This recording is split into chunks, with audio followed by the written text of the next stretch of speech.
Salut à tous et bienvenue dans votre journal Mercato. La situation des différents Congolais à travers le monde nous intéresse. Jusque-là, à quelques jours seulement avant le démarrage de la saison sportive 2022-2023. En France, c'est depuis le 1er juin que les FC Lorient tenaient sa première recrue avec le latéral droite congolais Gédéon Kaloulou, 24 ans, à peine libéré de l'Ajaccio. Il s'est engagé pour 4 ans avec le FCL.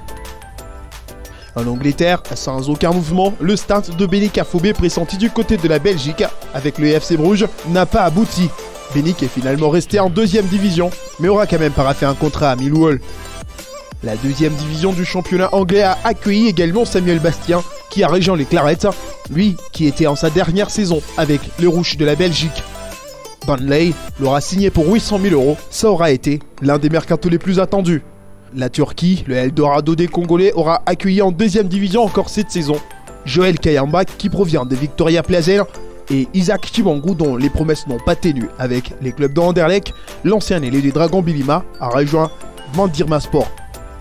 Pas des promotions pour Kabongo Kasongo qui va rester pavané en deuxième division. La migration pure et simple quittant Bolu Sport pour Sakarya Sport avec espoir d'apporter ce qui aura manqué à ces clubs pour une montée à l'élite. Un grand coup pour Besiktas dans les dernières heures avec l'enrôlement du numéro 40 congolais Jackson Muleka. Lui qui débarque en fanfare sous les rythmes de Beat It de Michael Jackson. Et il devra donc faire danser tous les fans de Besiktas comme il l'aura fait avec ceux des Kassim Passa en 14 matchs. Il aura marqué 12 buts pour signaler sa super forme du côté de la Super Toto League.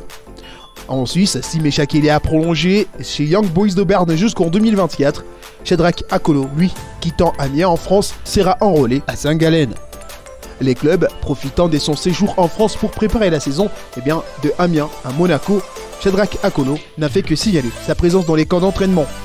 Suivant ainsi les pas de Jonathan Okita, qui lui s'est engagé avec le champion en titre de la Super League, le FC Zurich.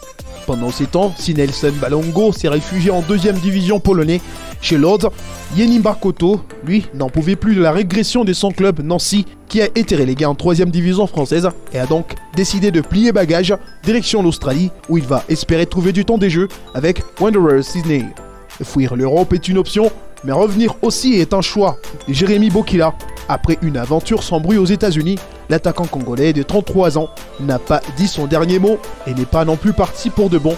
Quittant les vieux continents, il y reviendra toujours, cette fois-là, à Willem II, un club de la deuxième division du Pays-Bas. En Afrique, William Likuta a quitté la Vodacom Ligue 1 et va désormais évoluer la saison prochaine avec les clubs de Stellenbosch où il va rejoindre un autre ancien joueur de la Ligue nationale de football, le Zambien Nathan Sinkala. Pour l'heure, Chancel Bemba, ayant quitté Porto et Vital Simba et a quitté Clermont, sont sans nouvelles depuis l'annonce de leur fin de contrat avec leurs clubs respectifs. Le Mercato n'a pas encore rabattu ses rideaux et Malaika poursuit toujours sa mission de pouvoir vous servir en termes d'informations sportives et des mouvements dans différents joueurs, dans différents clubs et surtout ceux africains et congolais. A très bientôt.